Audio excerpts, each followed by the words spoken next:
네, 우리가 수능 시험을 치르고 난 다음에 늘 전문가들이 나와서 이번 수능의 문제 난이도 이야기를 하죠. 굉장히 상중하로 나눠서 이야기를 하는데 여러분이 우리 예수님의 말씀을 보면서도 예수님이 굉장히 난이도를 높게 말씀하신 것이 있고 가장 난이도를 좀 낮게 말씀하신 것이 있어요. 그래서 이해하기 쉬운 말씀, 뭐 수고하고 무거운 짐진 자들아 내게로 오라, 이런 말씀 난이도가 상당히 낮지요. 그러나 난이도가 높은 말씀들이 있죠. 누구니 내게 오는 자는 자기를 부인하고 제 십자가 지고 나를 따르라. 이런 건 상당히 난이도가 높습니다. 그러니까 설교자는 늘 예수님이 하신 그 난이도 말씀을 가지고 어떻게 해석하느냐, 그것이 바로 설교자의 고민이 되겠습니다. 그래서 그걸 똑같은 예수님의 말씀이라 할지라도 이제 회중의 수준에 따라서 부드럽게 난이도를 낮춰서 설명할 수도 있고, 회중의 수준에 따라서 예수님이 애초에 하셨던 것처럼 강하게 어필할 수도 있고, 그렇죠. 저는 어떤 것 같습니까? 저는 굉장히 예수님이 하신 말씀보다도 난이도를 많이 낮추어서 설명하는 스타일입니다. 왜냐하면 여러분이 알아듣기를 굉장히 어려워하시기 때문에 어떻게 하면 쉽게 설교할 수 있을까에 대해서 엄청 많이 고민을 하게 되어지는 거죠. 정말 쉬운 설교는 예수님이 하셨던 그 말씀 그대로 말씀으로 풀어서 설명하는 것이 가장 쉽습니다. 가장 어려운 것은 이 어려운 말씀을 어떻게 회중들이 알아들을 수 있게 쉽게 설명하느냐, 그게 가장 어렵습니다. 오늘 우리 예수님께서 하신 말씀은 상당히 난이도가 높은 말씀이에요. 그럼에도 불구하고 아주 쉽게 설명하기 위해서 아주 하나님의 지혜로 짜냈습니다. 그럼에도 이게 이해가 안 된다 그러면 본인의 머리와 영적인 수준을 탓해야지, 아유, 그것도 모르겠어. 도대체 뭐라고 말하는 건지, 그냥 무언데 씨부리는지 도대체 모르겠어. 그렇게 말씀하시면 안 돼요. 저는 난이도가 좀 어느 정도, 중상 정도 되는 예수님이 하신 말씀이에요. 그걸 낮추기 위해서 엄청 많이 노력했다는 것을 먼저 이해하시고 잘 따라오셨으면 좋겠습니다. 천국은 침노하는 자, 침략하는 자가 빼앗는다. 그렇게 말씀하셨습니다. 전혀 상상할 수 없는 말씀이었습니다. 누구도 천국이 공격을 당하고 있다는 것은 상상하지 못했습니다. 그리고 천국을 공격해서 빼앗을 수 있다고 하는 것조차도 감히 상상할 수도 없는 것이었습니다. 그런데 예수님께서 천국은 공격을 당하고 있고 천국을 제대로 공격하는 사람은 천국을 빼앗을 수 있다. 이렇게까지 강하게 말씀을 하셨습니다. 도대체 이것이 무슨 의도일까? 왜 예수님이 이렇게 말씀하셨을까? 여기서 이야기하고 있는 천국을 공격하고 천국을 침노하고 침략하고 라고 하는 것은 폭력적인 공격과 침략을 이야기하는 것이 아니라 신앙에 대한 본질을 말씀하고 있다라고 보시면 되겠습니다. 천국을 어떻게 공략하는가, 어떻게 침략하는가에 대해서 예수님께서 이렇게 말씀하신 의도가 있습니다. 구약 시대까지는 신앙이라고 하는 것은 일정한 자격과 조건을 갖추어야만 됐습니다. 하나님 앞에 제사 드릴 때 어떤 자격과 조건을 갖추냐에 따라서 하나님 앞에 올린 제사가 되고 되지 않고 가능했습니다. 아예 제사를 지낼 수 없는 부류들도 있었습니다. 준비되지 않는 자들, 부정한 자들, 그리고 제대로 예물이 준비되지 않은 자들, 이런 자들은 감히 하나님 앞에 나갈 수조차도 없었습니다. 그런데 예수님께서 오심으로 말미암아 누구든지 아무리 자격이 없어도 누구든지 예수님께 나갈 수 있는 자격이 주어졌습니다. 그러니까 이것을 우리 예수님은 천국을 공격할 수 있다, 침략할 수 있다, 빼앗을 수 있다, 이렇게 이야기했습니다. 그러니까 천국을 향해서 믿음을 가지고 도전하는 자는 그 천국을 빼앗을 수 있다, 이렇게 말씀을 하신 겁니다. 사실은 세례 요한이 거침없는 사람이었죠. 천국을 향해서 과감하게 도전하는 사람이었습니다. 그는 400년 동안 공백기가 있고 난 다음에 하나님이 보내신 사람으로서 사람들에게 거침없이 얘기했습니다. 이렇게 얘기했죠. 세례 요한이 많은 바리새인들과 사두개인들이 세례 베푸는 대로 오는 것을 보시고 이르되 독사의 자식들아, 누가 너희에게 일러 장차 올 진노를 피하라 하다느냐. 그러므로 회개에 합당한 열매를 맺어라. 이야기하면서 아니 그 종교심에 뛰어난 바리새파 사람들을 향해서 이 독사의 자식들아 라고 이야기하고 회개에 합당한 열매를 맺어라 이야기할 정도로 거침이 없었습니다. 그는 하나님의 뜻이라고 한다면 뭐 헤롯 왕이고 뭐고 거침이 없었습니다. 헤롯 왕이 동생 헤로디아를 그 동생의 아내 헤로디아스를 빼앗아 버렸습니다. 이게 어떻게 가능한 일입니까? 동생의 아내를 자기가 왕이라고 빼앗아 자기 그 왕비로 삼아 버렸습니다. 다른 자들은 아무 말도 못하는 거예요. 오직 세례 요한만이 당신이 죄인이라고 손가락질했고, 그것에 결국 참지 못했던 헤롯이 세례 요한을 참수시켜 버렸습니다. 그는 거침없이 천국을 향해서 돌진했던 사람이고, 결국 그 천국을 그가 얻은 자였다라고 하는 것입니다. 여러분, 예수님께서 오신 다음에 정말 놀라운 변화들이 일어났습니다. 그건 뭐냐면 당시에 죄인이라고 한, 감히 하나님 앞에 나갈 수 없었던 그런 뭐 세리라든지 창녀라든지 세리라든지 이방인이라든지 이런 자들이 누구든지 다 하나님 앞에 나올 수 있는 자격이 주어졌다라고 하는 거예요. 구약의 개념으로 본다면 그들은 하나님 앞에 나갈 수 없는 사람들이었어요. 그들은 저주받은 사람들이었고 사람들 앞에도 설 수 없는 사람이었지만 예수님께서 오심을 통해서 천국 문이 확 열려버린 거예요. 누구든지 예수님 앞에 나가게 되어지면, 예수 이름을 부르게 되어지면 그 가운데 하나님의 은혜를 경험할 수 있도록 하나님께서 그렇게 마련해 놓으셨다라고 하는 것입니다. 성경에 몇 가지 예만 들어보면 12년 동안 혈류병을 앓고 있는 여인이 있었습니다. 여인 부정한 병입니다. 사람들 앞에 감히 나설 수 없습니다. 만약에 혈류병을 앓고 있는데도 불구하고 사람들이 있는 곳에 가면 돌에 맞아 죽어도 할 말이 없습니다. 그럼에도 불구하고 이 부정했던 여인이 예수님이 지나간다는 소식을 듣고 그 무리들을 해치고 나가서 감히 앞에도 아닌 뒤에서 예수님의 옷자락을 살며시 잡지 않습니까? 그때 그 예수님의 능력이 그 여인에게 확 들어오게 되어지고 그 여인이 그곳에서 치유가 일어나게 되어지죠. 얼마나 간절한 마음으로 이 여인이 예수님의 옷자락을 잡았는지 예수님이 내 능력이 빠져나가는 걸 느꼈다고 얘기할 정도가 되었습니다. 여러분, 이게 어떻게 가능한 겁니까? 그는 하나님 앞에 법적으로 나올 수 없는 여인이에요. 부정한 여인이에요. 그럼에도 불구하고 그가 간절한 마음으로 천국을 침노한 거죠. 침략한 거죠. 믿음으로 예수님 앞에 나가게 되니까 결국은 그의 인생에 놀라운 변화가 일어나게 되어졌다라는 이야기가 되겠습니다. 여리고성의 소경 바디메오도 역시 마찬가지입니다. 그런 소경으로 구걸하는 자였습니다. 그들에게는 구걸한 자들에게 특별히 나라에서 준 옷이 있었습니다. 그 옷을 걸치고 그가 구걸할 수밖에 없는 사람이었습니다. 그도 역시 예수님이 지나간다는 소리를 듣고 나사렛 예수여 나를 구원하소서라고 소리를 지릅니다. 그때 심지어 제자들조차도 조용하라고 꾸짖습니다. 그럼에도 불구하고 잠잠하지 않고 그가 옷을 벗어 던지고 또 거기 나사렛 예수여 나를 구원하소서라고 소리를 지릅니다. 그때 예수님께서 뒤돌아보시고 그의 눈을 뜨게 해 주십니다.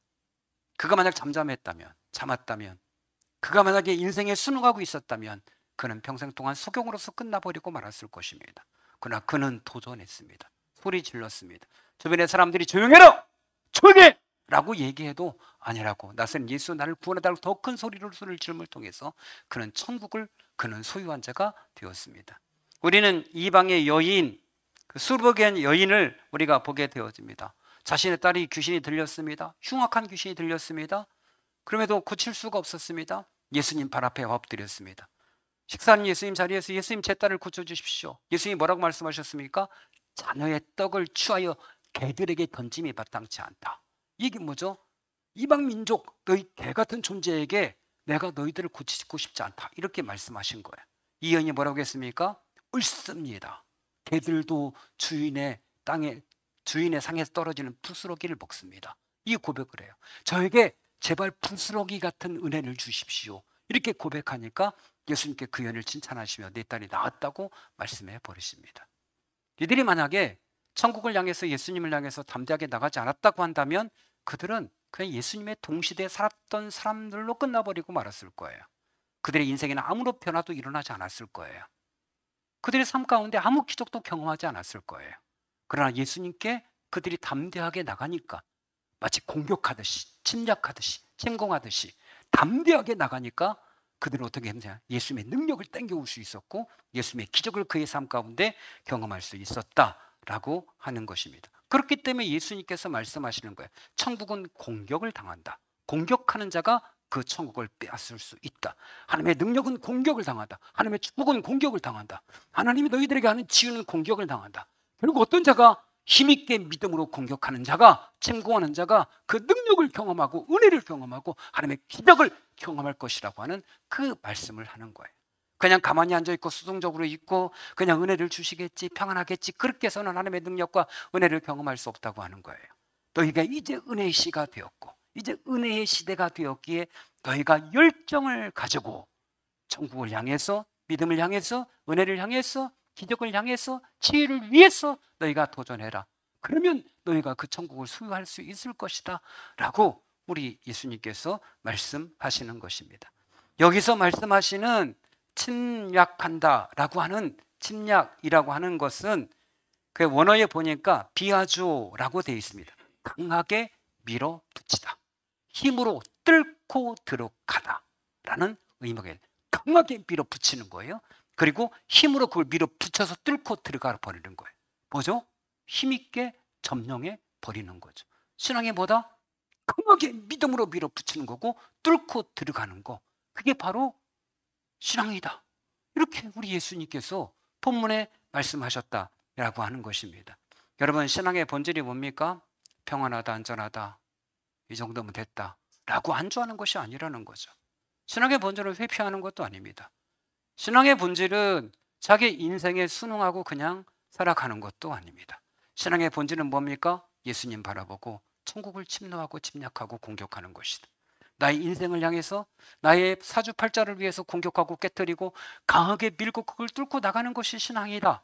이렇게 우리 예수님께서 가르쳐주고 있다라고 하는 것입니다.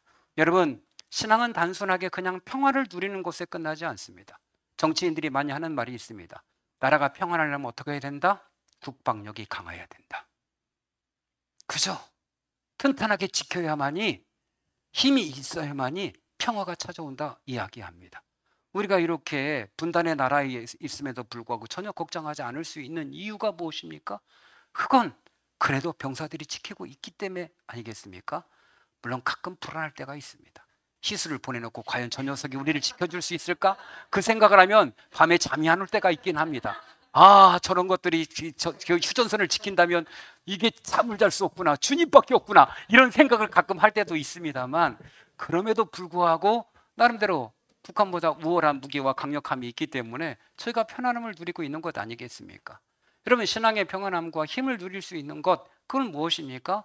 그건 제대로 된 전쟁을 치룰 때, 영적인 싸움에서 승리할 때 가능하다라고 하는 것이죠. 그러니까 겉으로는 계속해서 대치하고 있는 것처럼 영적인 싸움은 치열하게 벌어지고 있는 거예요. 성경은 곳곳에 우리에게 수고하고 무거운 짐진 자들아 내가 평안을 너에게 준다 이런 말씀만 한 것이 아니고 이런 걸 누리기 위해서 어떻게 해야 된다? 너희가 영적인 싸움을 싸우라고 그렇게 말씀을 하고 있는 거예요. 싸워야만이 얻을 수 있다라고 말씀하시는 거예요. 여러분, 곳곳에서 말씀하셨는데 에베소서 6장에도 보면 끝으로 너희가 주 안에서와 그의 힘의 능력으로 강건하여 주고 마귀의 간괴를 능히 대적하기 위하여 하나님의 전신갑주를 입으라. 우리의 싸움은 혈과 육에 대한 것이 아니요 정사와 권세와 이 세상 어둠의 주관자들과 하늘에 있는 악한 영들에게 대함이다 말씀하셨습니다. 왜 싸움 존재다라고 말씀하셨고요. 디모데 6장 12절에도 믿음의 선한 싸움을 싸우라, 영생을 주어라. 이를 위하여 네가 부르심을 받았고 많은 증인 앞에서 선한 고백을 하였도다 이야기했습니다. 믿음의 싸움을 싸우라. 이를 위해서 뭐했다? 부르심을 받았다. 싸움하기 위해 부름을 받았다. 분명히 말씀하셔요. 우리 예수님께 더 강력한 말씀을 하십니다. 내가 세상에 화평을 주러 온 줄로 생각하지 마라. 검을 주러 왔다. 이렇게 말씀하셨어요. 검을, 칼을 주러 왔다. 그러시면서 사람이 아버지를 대적하고 딸이 자기 어머니를 대적하며 며느리가 시아버지를 대적하고 사람의 원수가 자기 집안 식구니라 라고 말씀하셨습니다. 순진한 성도들은 충격받을 수 있죠. 아니, 행복하려고 신앙생활 했는데, 그 안정하려고 신앙생활 했고 축복받으려고 신앙생활 했는데 뭐라? 검을 준다고? 집안에 분열과 다툼이 일어난다고? 그럼 신앙생활 이게 필요한 건가? 이런 생각을 할 수 있는데, 여러분, 제대로 된 점령물을 잡지 않고는 평화가 올 수 없습니다. 아니, 지금 집안에 도둑이 숨어져 있는데 괜찮아, 우리 해치지 않을 거야. 하고 잠을 자면 잠을 잘 수 있겠습니까? 끊임없이 그 뭐라고 합니까? 도적이 오는 것은 도적질하고 죽이고 멸망시키는 것뿐이다고 말씀하셨죠. 사단이 존재하는 건 뭡니까? 여러분의 집안을 강탈하는 것이고 여러분의 건강을 빼앗아가는 것이고 자녀를 망하게 하는 것이고 잘못된 길로 인도하고 있는데 그 마귀를 몰아내지 않고 도둑을 몰아내지 않고 어떻게 제대로 평화가 찾아올 수 있습니까? 여러분 가정 가운데 악한 영이 틈타기 시작하면 집안이 뒤숭숭해지기 시작하지 않습니까? 다 병든 것처럼 다 집안 식구들이 다들 그냥 해롱해롱거리고 집안에서는 다 우환이 끊이지 않고 다툼이 끊이지 않고 모여도 행복하지 않고 그냥 뭔가 꼭 사고가 터질 것만 같고 뭐 이런 일이 벌어지지 않습니까? 뭔가 웃어도 웃는 게 아닌 것 같고 왜 그래요? 마귀가 그 집안을 공격하고 있으면 뒤숭숭한 거예요. 늘 공격당하고 있는 집안 보면 어디서 사고가 터질지 모르게 늘 불안한 거예요. 또 무슨 사고 나는 거 아니야? 그러는 거예요. 어떤 사람들은 편하면 너무 편안하면 불안하대. 또 어디서 사고가 터질지 모른대. 왜 그래요? 마귀를 완전히 제압하지 못하고 공격받고 있기 때문에 늘 불안하고 뒤숭숭하고 공격받을 것 같고 그렇게 느껴지는 것이죠. 그렇기 때문에 너희는 영적인 싸움을 싸워야 된다고 말씀하시는 거예요. 승리해라. 그래야 진정한 평화가 오는 거죠. 완전히 물리쳐내야 되는 거죠. 싸워야 되는 거예요. 그러니까 악한 영에 대해서 악한 것에 대해서 물리쳐야 되는 것이죠. 이건 그냥 당연하게 있는 것이고 그래야만이 진정한 전쟁의 승리가 평화가 하나님이 주신 축복의 그 가운데 머물게 되는 것이죠. 여러분 우리가 왜 영적인 싸움을 싸워야 되는 겁니까? 왜 이렇게 공격을 방어하고 나가야 되는 것입니까? 그거 우리가 세상 사람들과 다르기 때문에 그렇죠. 세상의 가치관과 교회의 가치관은 정말 다르지 않습니까? 어제도 대구에서 퀴어 축제가 있었습니다. 방송에 보니까 2,000명이 모였다고 되어 있더라고요. 퀴어 축제가 뭡니까? 우리 그냥 동성끼리 마음 놓고 섹스하게 해줘. 이거 아닙니까? 우리 인정해줘. 이거 아닙니까? 우리 혼인신고하게 해줘. 우리 그냥 의료보험 혜택 받게 해줘. 우리도 인정해. 이거 아닙니까? 우리가 뭐 인정 안 합니까? 뭐 자기들끼리 나서 더 강력하게 우리 만약에 우리가 잘못했다고 얘기하면 너희들 법의 심판을 받게 해줘. 뭐 이런 거 아니겠습니까? 근데 참 놀라운 건 그래도 정말 감사한 건 거룩한 방파제라고 하는 그 좋은 단체가 있습니다. 껴있던 몇몇 교회들이 힘을 합쳐서 거룩한 방파제라는 단체를 만들었습니다. 이들이 키워 축제를 하거나 모임을 할 때마다 이 거룩한 방파제 성도들이 가서 그곳에서 그것을 방어하는 그 집회를 맞불 집회를 놓게 되어요. 그들이 2,000명 모임이 여기서는 3,000명, 4,000명, 5,000명이 모여서 집회하는 거예요. 왜 동성끼리 섹스하면 안 되는 것인지, 이게 어떤 질병을 가져오는 건지, 사회적으로 어떤 악을 끼는지 사람들에게 전단지 나눠주고 플래카드 붙이고 들고 쓰고 하면서 잘못된 것이니. 그래서 거룩한 방파제예요. 바닷물이 넘어오지 못하도록 방파제가 막아서는 것처럼, 그것처럼 이 동성 간에 좋지 않은 일, 섹스의 물결이 넘어오지 아니하도록 이것을 막아서는 거룩한 방파제, 성도들이 그걸 방파제로 삼아서 그들이 전국을 다니면서 이 집회 가운데 그들이 세워나가는 걸 보게 되어져요. 여러분 얼마나 거룩한 일입니까? 세상에 이게 잘못된 이 사조들이 얼마나 물밀듯이 밀려 들어오고 있습니까? 지금 부산에서 부산영화가 열리고 있는데 거기에 원로 배우였던 윤여정 씨가 참여했죠. 이분은 옛날에 죄송하지만 조영남 씨하고도 함께 살았죠. 조영남 씨 여러분 신학도 했고 신학 서적도 썼습니다. 그건 전도사입니다.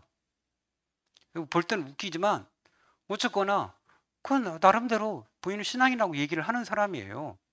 그렇게 본다면 이 사람도 사모였을 가능성도 있죠. 근데 거기서 뭐라고 얘기했냐면 뭐 비슷한 영화를 찍었는가 보죠. 자기 아들도 미국에서 남자와 결혼식을 올렸다는 거예요.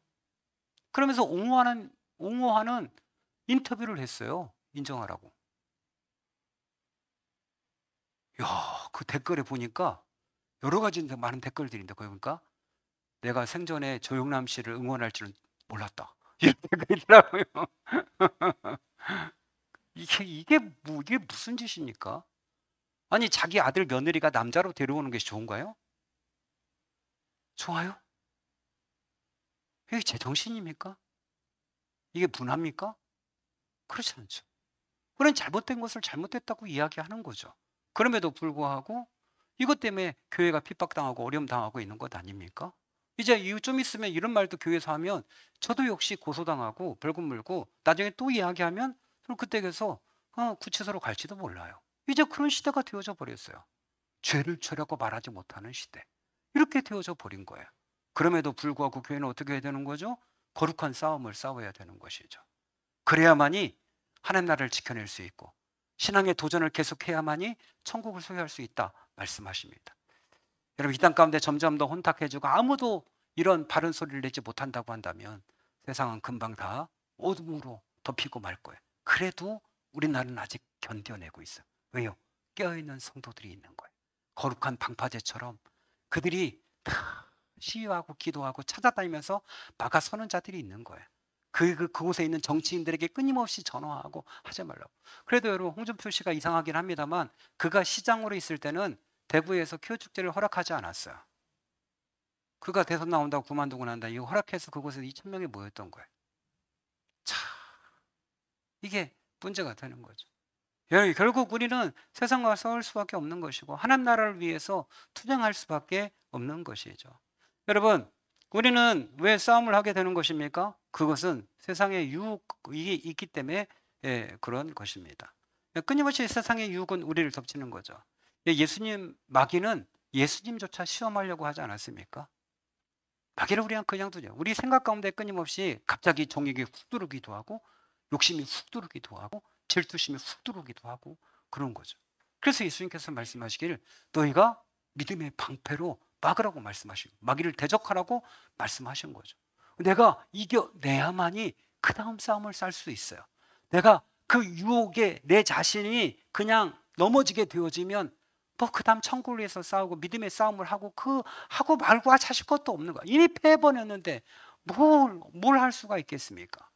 그러니까 깨워서 기본적으로 싸움을 싸워야 되는 것이죠. 여러분, 정말 많은 사람들이 피 흘리기까지 싸우고 있습니다. 지지난주에 미국의 보수주의자라고 얘기하는데 찰리 커커가 왜요? 피살되고 말았습니다. 22세 젊은 청년에 의해서 그가 암살을 당하고 말았습니다. 딱 총 한 방 쐈는데 그거 맞고 죽었습니다. 그 이후에 찰리 커커에 대해서 많은 사람들이 알아가고, 저도 그 전까지 찰리 커커 했지만 자세하게 볼 시간이 없었어요. 근데 그가 죽고 난 다음에 찰리 커커가 어떤 일을 했는지를 자세하게 살펴보기 시작하는 거예요. 그가 대학물을 찾아다니면서 계속해서 토론회를 여는 거예요. 그러면 누구든지 와서 마이크에다 대고 질문하면 찰리 커커가 같이 토론을 하기 시작하는 거예요. 동성애 문제도 토론을 하게 되어지고 낙태의 문제도 토론하게 되어지고 반성경적인 어떤 창조에 대한 문제도 토론하게 되어지고 다양한 주제를 가지고 하면 그가 그 자리에서 같이 토론하면서 결국은 이 논리를 가지고 그들을 설복시키는 거예요. 대부분 다 보면 그들이 인정을 해요. 참 멋있다. 정말 멋있다. 이런 사람이었구나. 이러는 거예요. 여러분도 한번 찾아서 보십시오. 이게 영어를 못 알아들으니까 구글 번역기로 해가지고 그냥 번역기를 이렇게 보긴 합니다만 그래서 이렇게 싸운 사람이 있었구나. 참지를 못하는 거예요. 그 부분에 대해서. 결국 총으로 쏴서 죽이지 않습니까? 그 젊은 나이에 결국은 죽고 말. 지금도 역시 마찬가지예요. 그런 선한 싸움을 싸우기 위해서는 치열한 전투가 필요한 것이죠. 이것들이 먼저 전제되어지는 것이고 이 싸움을 이겨야만 되는 거죠. 여러분, 신앙생활 하는 데 있어서 두 가지의 영역이 있습니다. 이것은 우리는 마치 운동 경기와 비교해서 설명할 수 있습니다. 운동 경기를 할 때 꼭 두 가지 요소가 같이 균형을 맞아야 돼요. 하나는 수비요. 또 하나는 공격이에요. 모든 경기에는 수비와 공격이 있습니다. 축구에도 수비가 있고 공격이 있어요. 어떤 게 더 중요해요? 다 중요해요. 방패와 창이에요. 야구도 수비가 있고 공격이 있어요. 그래서 아무리 공격을 잘해도 점수를 10점, 15점 내도 투수가 잘못하고 야수들이 계속해서 실수하면 16점, 17점, 18점 주고 패하게 되는 거예요. 수비와 공격이 균형을 맞아요. 핸드볼, 배구, 심지어 탁구도 마찬가지예요. 농구도 마찬가지예요. 그죠? 여러분이 알고 있는 모든 경기, 배드민턴부터 모든 경기는 한결같이 공격만 있는 게 아니에요. 반드시 수비 영역도 있는 거예요. 신앙생활은 공격, 수비, 요게 균형이 맞아야 돼요. 아무리 공격을 잘하고 막 도전하고 나가고 막 그런다 할지라도 수비가 안 되어지면 무너져 버리는 거예요. 계속 수비만 하는 거예요. 그러면 공격을 못하면 나중에 지쳐서 쓰러지고 마는 거예요. 여러분, 이 수비적인 영역은 무엇입니까? 수비적인 영역은 세상의 유혹, 그죠? 탐욕, 이런 죄, 음란, 이런 것들부터 세상의 어떤 잘못된 사조, 이런 것들로부터 이걸 내가 막아서는 믿음의 방패로. 계속해서 믿음의 방패로 이겨내게 만드는 거예요. 자녀들에게도 그런 것들에 물들지 않게 계속 자기를 지키는 훈련을 하게 하는 거예요. 돈의 노예가 되지 않고, 사람의 노예가 되지 않고, 자기 일의 노예가 되지 않고, 이렇게 세상에 그 보이는 거에 노예가 되지 않고 자기 자신을 지키고 소중하게 만들어 갈 수 있도록 만드는 이 수비를 잘하는 이런 믿음의 사람이 되어지는 거예요. 그리고 나가서 공격하는 거죠. 공격이 뭡니까? 복음을 가지고 공격하고 하나님이 주신 꿈을 향해 도전하게 나가는 것이고 믿음으로 앞으로 말씀하신 대로 나가는 거죠. 이 두 가지가 같이 균형이 맞아야 돼요. 어떤 사람은 수비만 하고 어떤 사람은 공격만 하고 그냥 무슨 유혹이 오면 퍽 넘어지고 그죠? 맨 수비만 하고 자기를 잘 지키긴 하는데 앞으로 나가지는 못하고 늘 그 자리에 있는 사람. 이게 문제가 되는 거예요. 천국은 어떤 사람이 얻게 되는 거죠? 영적인 전투에서 수비하고 또 공격하는 거죠. 성령의 검을 가지고 나가서 하나님의 주신 말씀대로 믿음으로 도전하고 나가는 것. 그게 필요한 것이죠. 여러분, 우리는 믿음의 거장들, 천국을 침노했던 많은 사람들을 알고 있습니다. 그 히틀러가 세계를 나치로 그렇게 물들이려고 할 때 신학자인 보네포 목사님은 그가 독일에 들어가서 결국은 독립운동 하다가 붙잡혀서 사형 선고를 당했습니다. 그가 이런 말을 했댔죠. 값싼 은혜는 제자의 길을 죽인다. 이렇게 얘기했어요. 그는 하나님 나라를 위하기 위해서 자기의 목숨을 버렸습니다. 여러분, 짐 엘리엇 창끝에서라는 영화를 만들기도 했습니다. 에콰도르의 원주민들을 전도하기 위해서 그는 친구들과 함께 들어가게 되죠. 그는 거기에 들어가면 죽는다는 걸 알았어요. 그럼에도 불구하고 그가 그곳에 들어갔다가 살해를 당했습니다. 더 놀라운 건 뭐죠? 이 짐 엘리엇의 아내가 남편이 죽은 그곳에 들어가게 되어져요. 그리고 그 원주민들에게 복음을 전하고 그 원주민들이 복음을 받아들여요. 그리고 놀라운 변화들이 에콰도르에서 일어나게 되어져요.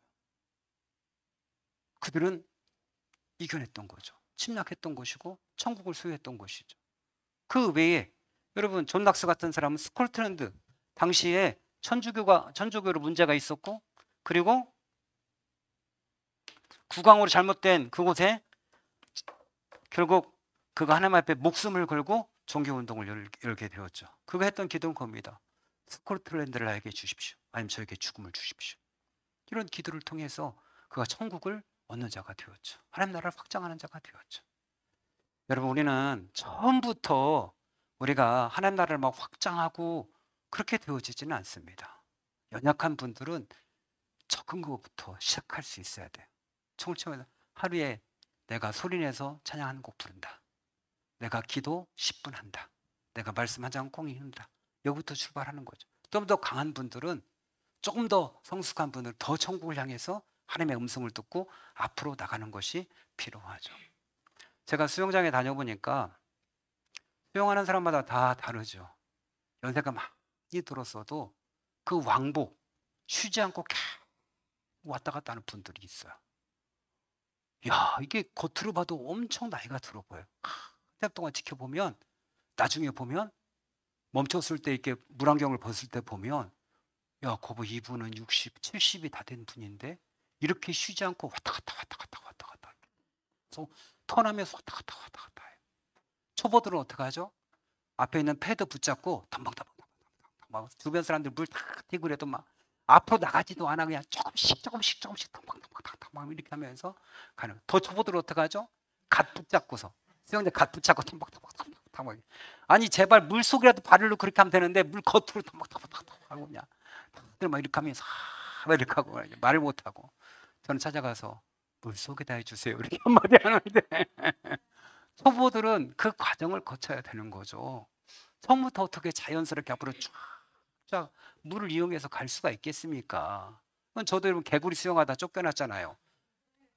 아저씨는 저 옆에 레일이에요. 걸어다니는 레일로 가서 거기서 개구리 수영으로 계속 연습해서 이제 조금 이제 앞으로 가고 그러죠. 2바퀴, 3바퀴 돌고 그렇게 하는데 그거죠. 뭐 신앙생활은 그렇습니다. 여러분 천국을 향해서 침노하고 공격하고 나가고 자유를 누리고 하나님 나라가 확장되어지고 하나님의 축복이 가정 가운데 임하고 그렇게 가지기 위해서는 제일 처음에는 힘들어도 첨벙첨벙하는 그 과정이 필요해요. 이거 조그만 그거 스티로폼 패드 붙잡고 앞으로 안 나가도 계속 첨벙거리면서 가는 그냥 하기 싫어도 매일 말씀 읽고 조금씩이라도 기도하고 그 하나님 앞에 막 찬양이라도 부르고 하면서 그 과정을 이겨내면 그다음부터 조금씩 더 앞으로 가는 거예요. 그러니까 그게 안 되니까 제일 처음에 수영장 몇 번 갔다가 에이 때려쳐 하고 안 하는 거예요. 그 과정을 넘어서면 여러분 수영이 얼마나 재밌는데요. 물놀이가 얼마나 재밌는데요. 얼마나 즐거운데요. 왔다 갔다 하면서 그죠? 오히려 더 막 사람들을 보라는 듯이 더 막 쫙쫙 막 하면서 잘난 척하면서 다닐 수 있는데요. 신앙생활도 똑같아요, 여러분. 처음부터 그냥 첨벙거리고 계속 그 1년 첨벙, 2년 첨벙, 3벙 천령. 에휴, 신앙생활에 다 소용없어. 에휴, 하면서 다시 또 첨벙. 이래가지고 늘려요. 그냥 계속 그 과정을 꾸준하게 하셔야 예수님이 말씀하신 천국을 침노하는 자가 되어지는 거죠. 포기하지 말고 그냥 지속하십시오. 그리고 좀 더 성숙해서 좀 앞으로 쭉쭉 나가시는 분들은 하나님의 명령 듣고 내 생각 내려놓고 도전해 보십시오. 하나님이 어떻게 축복하시고 그 전능하신 하나님이 어떻게 일하시는지 한번 확인해 보십시오. 이런 삶 가운데 하나님의 기적의 역사가 있을 줄로 믿습니다. 하나님이 하실 거예요. 앞으로 나가서 천국을 향해 강력하게 도전하는 저 여러분 되시길 축원합니다. 우리 같이 찬송하시겠습니다. 예, 찬송가 우리 347장